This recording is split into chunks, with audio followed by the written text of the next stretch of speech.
Level 1, the scrubber. You are 14 years old. Your hands are already red and cracked. It's 4:30 in the morning, and you're on your knees in the surgical ward of St. Bartholomew's Hospital, London, 1875. You got this position because your father knows someone who knows the head porter. Your family paid 2 shillings for the introduction. They told you this was better than the factory. They told you hospitals need boys like you. Your job is simple. You scrub floors, walls, bedpans, surgical tables, doorknobs, chamber pots. You use lye soap that eats through your skin. The water is cold because hot water costs money and scrubbers don't get hot water. You work 16 hours a day, 6 days a week. You make £3 a year plus room and board. The room is a basement corner shared with 4 other scrubbers. The board is porridge in the morning, bread and dripping at midday, thin soup at night. You are always hungry. You learn the hospital by its smells. Carbolic acid in the surgical wing, rotting flesh in the fever wards, chloroform and blood in the operating theater, human waste everywhere else. The smells soak into your hair, your clothes, your skin. The nurses don't look at you. The doctors step over you. The patients sometimes grab at you when you're scrubbing near their beds. You learn to work fast and keep your eyes down. At night, your knees throb. The lye has opened new cracks in your hands. You fall asleep, counting 548 days until you're old enough to apply for porter's assistant. You've been here 3 weeks. You're learning the first rule. The hospital doesn't care if you survive this. There are 20 boys waiting for your position. Level 2, the porter's assistant. You've survived 2 years as a scrubber. The head porter promoted you because one of his assistants was crushed moving a coal cart, and they needed a replacement immediately. You make £5 a year now. You share a room with only 2 other boys. You get meat twice a week. Your job has expanded. You move patients on stretchers, carry coal to the wards, transport bodies to the dead house, deliver messages between departments, restrain violent patients during admissions. Your muscle. Cheap, disposable muscle. You work across the entire hospital now. You see everything. The surgical ward where men scream during amputations without anesthesia. The fever ward where patients die in waves. You learn to carry a stretcher steady even when the patient is thrashing. You learn which doctors will curse you for being too slow, and which will curse you for being too fast. You learn that dead bodies are heavier than living ones, and that some dead men's eyes stay open no matter what you do. The senior porters teach you the unofficial rules. Never speak to physicians unless they speak first. Never look at the nurses' faces. Never ask questions about what you're carrying or where you're taking it. Keep moving. Stay invisible. You're learning the second rule. In a Victorian hospital, you survive by becoming a pair of hands that never thinks, never questions, never remembers what it sees. A man comes in with a factory injury. You carry him to surgery. You hear him screaming from 3 floors away. You carry what's left of him to the dead house 6 hours later. You're 16 years old. You sleep fine that night. That's when you know you're adapting. Level 3, the apothecary's assistant. You are 19 years old. The head apothecary noticed you can read and write. Your mother taught you before she died. He needs someone who can follow written instructions and keep inventory. This is rare. Most porters can't read. You make £12 a year. You have your own small room. You work in the dispensary, mixing medicines under supervision. You learn to compound medications, tinctures, poultices, tonics, laudanum solutions. You learn to measure precisely because 3 grains too much of certain substances means death. You learn the smell of every chemical: mercury, arsenic, opium, quinine. You learn to read physicians' handwriting, a critical skill when their instructions determine whether patients live or die. The apothecary is 63 years old and has worked here for 40 years. He teaches you formulas passed down through generations. He also teaches you which physicians consistently prescribe wrong dosages and how to clarify their orders without making them look incompetent. You're learning that part of your job is protecting patients from the people supposed to cure them. You mix morphine solutions for post-operative patients. You prepare mercury treatments for syphilis patients. You compound arsenic tonics for fever.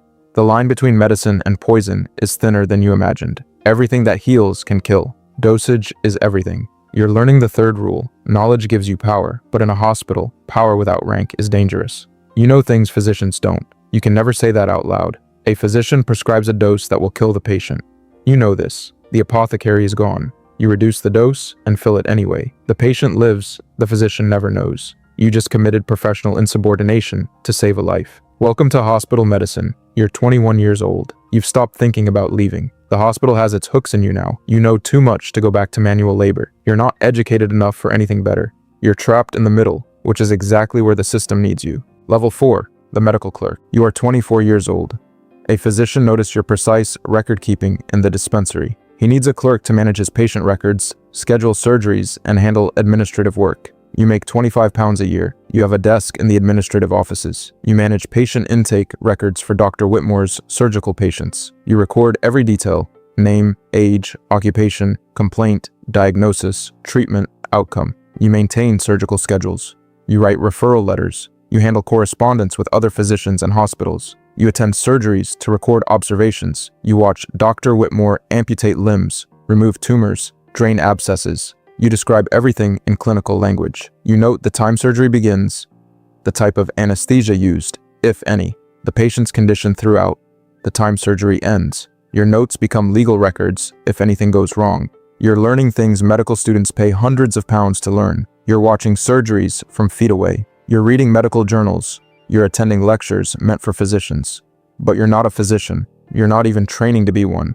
You're a clerk with a front row seat to medicine, but no permission to practice it. Dr. Whitmore trusts you. He asks your opinion on cases, privately, never in front of other doctors. You learn to phrase observations carefully. The patient's fever pattern seems unusual, rather than, "I think this is sepsis." You're learning the language of influence without authority. You're learning the fourth rule: proximity to power isn't power. You can be essential to a physician's work and still be invisible to the institution. A patient is dying from a treatable condition but can't afford the surgery. You've seen this before. This time you forge Dr. Whitmore's signature on a charity authorization form. The patient gets the surgery. You just committed fraud. You sleep fine. You're 26 years old. You know more about surgery than most trained physicians. You'll never be allowed to perform one. You've accepted this, mostly. Level 5, the house surgeon's assistant. You are 29 years old. Dr. Whitmore has become the chief surgeon and needs a dedicated surgical assistant. This is an unusual position, normally filled by junior physicians completing their training. But you've proven yourself invaluable. You make £40 a year. You assist in every surgery. You prepare instruments, maintain the surgical field, handle retractors, apply clamps, tie sutures when instructed. You're doing surgical work without the title or recognition of a surgeon. You manage post-operative care. You check patients hourly after major surgeries. You change dressings. You watch for signs of infection, hemorrhage, shock. You make decisions about when to call the surgeon versus when to handle complications yourself.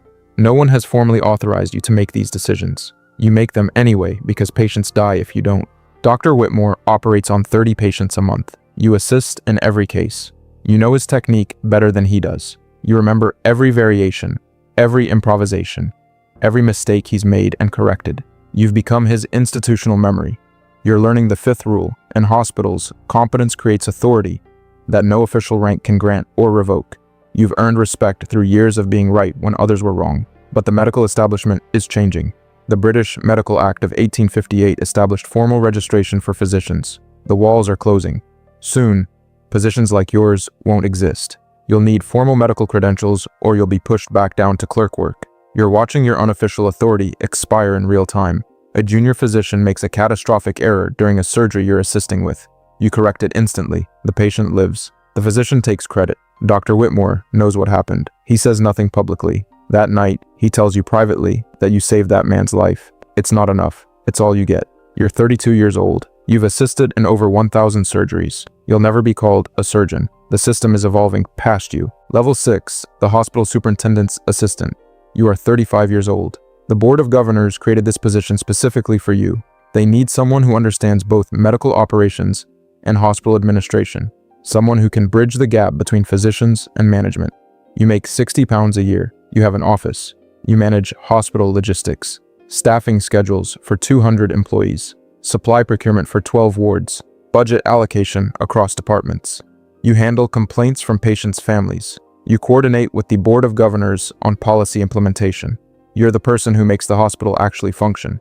Physicians practice medicine. Administrators create policy. You translate between them and make sure things happen. When a ward needs more coal in winter, you arrange it. When a surgeon needs a specific instrument, you acquire it. When there's a dispute about resource allocation, you mediate it. You attend board meetings now. You sit in the back and take notes, but you're in the room where decisions happen. You watch wealthy men debate healthcare policy with no medical experience. You watch physicians argue for resources they don't need while ignoring problems that kill patients. You say nothing. You implement whatever they decide. You're learning the sixth rule. The higher you climb, the more clearly you see that hospitals are run by people who've never watched someone die from preventable causes, and you can't change that. You implement a cost-cutting measure that reduces nursing staff by 10 positions. You know this will increase patient deaths. The board ordered it. You execute it. You attend the funerals of 2 patients who died because there weren't enough nurses to monitor post-operative complications. No one else makes that connection. You do. You have authority over hundreds of people and almost no power to actually improve their conditions. You've become complicit in the system's failures because that's what institutional advancement requires. Level 7, the hospital superintendent. You are 43 years old. The previous superintendent retired. The Board of Governors appointed you after 6 months of deliberation. You're young for this role, but you've proven yourself indispensable. You make £120 a year. You have a residence attached to the hospital. You run everything except medical practice itself. 400 employees, 300 patients. All operations, logistics, finance, and administration. You report directly to the Board of Governors and work alongside the medical director. Your day begins at 5 a.m. with reports from night staff. By 7 a.m., you're managing the day's crises. A supplier didn't deliver coal. A water pipe burst in the basement. 2 nurses resigned without notice. A patient's family is threatening legal action. By noon, you're in meetings with department heads. By evening, you're reviewing budgets and writing reports for the board. You fight battles constantly. The board wants to reduce costs. You explain that reduced costs mean increased deaths. They ask you to quantify that. You provide numbers. They implement half of what you request. You learn to ask for double what you need, so that half is enough. You're implementing reforms that threaten everyone. You mandate strict hygiene protocols that physicians resent. You reorganize staffing structures that eliminate traditional hierarchies. You enforce accountability systems that expose incompetence. People have hidden for decades. You're learning the 7th rule. Real power means forcing change through institutions that resist innovation even when innovation saves lives. And everyone will hate you for it. You dismiss a physician who's been here for 20 years. He's killing patients through negligence. The board wanted you to manage him instead. You refused. The physician has wealthy connections. 3 board members vote to overturn your decision. You threaten to resign. They back down. You've won. You've also made enemies who will wait years to destroy you. You run a hospital that treats 2,000 patients annually. Your decisions affect all of them. You haven't directly cared for a patient in 15 years. You remember what blood smells like, but barely. Level 8, the medical director. You are 51 years old. This position opened when the previous medical director died of a stroke at his desk. The board appointed you despite your non-traditional path. Most medical directors are physicians. You make £180 a year. You serve on the Board of Governors as a non-voting member. You oversee all hospital operations, medical, administrative, and financial. You manage relationships with the Royal College of Physicians, government health committees, and charitable foundations. You determine which medical innovations the hospital adopts, which treatments become standard practice, which research receives funding. You're not just running a hospital anymore. You're shaping medicine itself. When you implement Lister's antiseptic techniques hospital-wide despite physician resistance, mortality rates drop 30%. Other hospitals notice. Within 3 years, 5 major London hospitals adopt similar protocols. Your decisions ripple outward to affect thousands of patients you'll never meet. You testify before parliamentary committees on healthcare reform. You publish papers in The Lancet on hospital administration and public health. You train the next generation of hospital superintendents.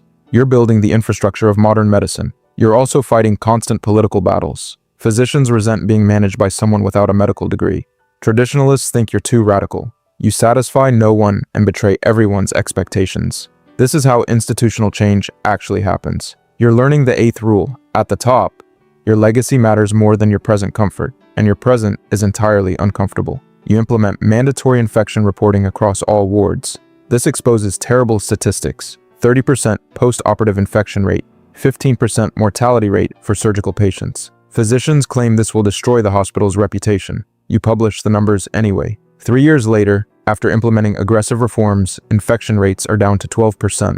You destroyed the hospital's reputation to force it to improve. It worked. No one thanks you. You have no family, no life outside this institution. You attend medical conferences where you're introduced as the man who modernized St. Bartholomew's Hospital. You've forgotten who you were before you became a title. Level 9, the Chief Medical Administrator for London Hospital Group. You are 58 years old. This position was created by the London Hospital Board to coordinate operations across 6 major teaching hospitals. You make £220 a year.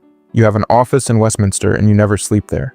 You coordinate standards across hospitals that have competed for centuries. You negotiate with government officials on healthcare funding. You sit on national committees determining the future of British medicine. Your decisions affect policy at the highest levels. When Parliament debates healthcare for the poor, you provide testimony based on decades of experience. When medical schools debate curriculum reform, you advocate for practical training based on what you've seen kill patients. When hospitals debate whether to adopt new technologies, you provide cost-benefit analyses that determine which innovations spread and which die. You're building systems that will outlive you. Standardized training protocols, infection control standards, patient safety procedures. You're writing the template for 20th century hospital administration. You're learning the ninth rule. At this level, you're no longer running hospitals. You're architecting the healthcare system itself. The distance between you and actual patient care is so vast that you sometimes forget what a ward smells like. You attend a charity hospital in the East End for an inspection. You watch a young boy scrubbing floors. He doesn't look up. You remember being him. The distance between that boy and who you are now seems impossible. It took 44 years. The systems you've built mean that boy has a better chance than you did. He'll never know your name. This is how institutional change actually works. Your health is failing. Chronic respiratory problems from decades of hospital air.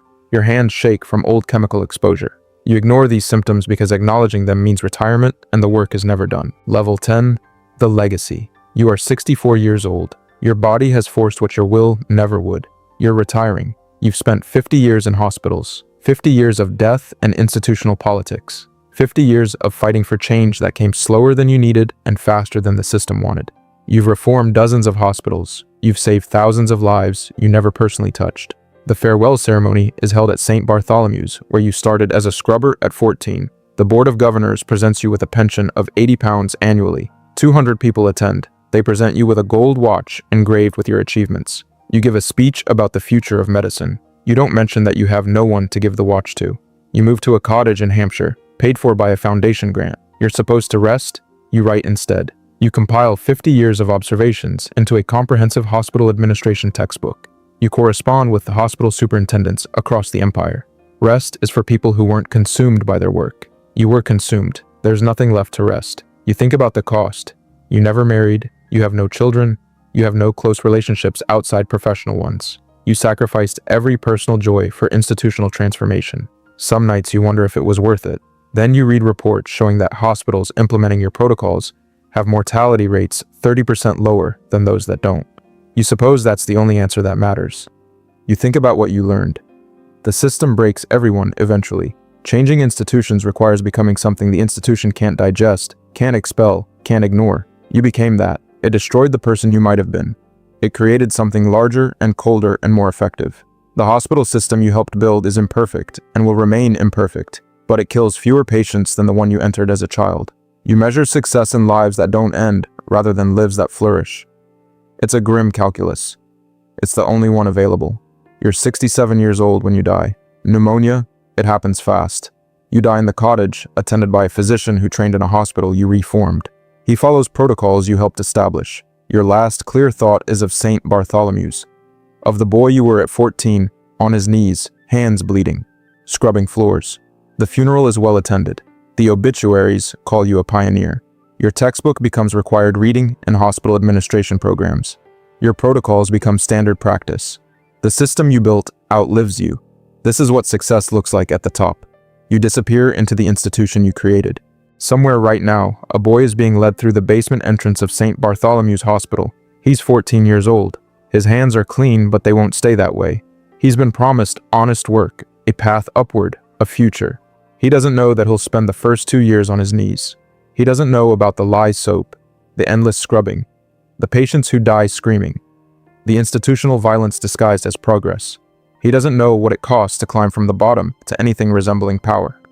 He doesn't know that the slightly better protocols, the moderately improved conditions, the incrementally higher standards, all of it came from someone who started exactly where he's starting. The head porter hands him a scrub brush and a bucket. The boy kneels. The floor is filthy. He begins to scrub. He'll figure it out. They always do. The cycle continues.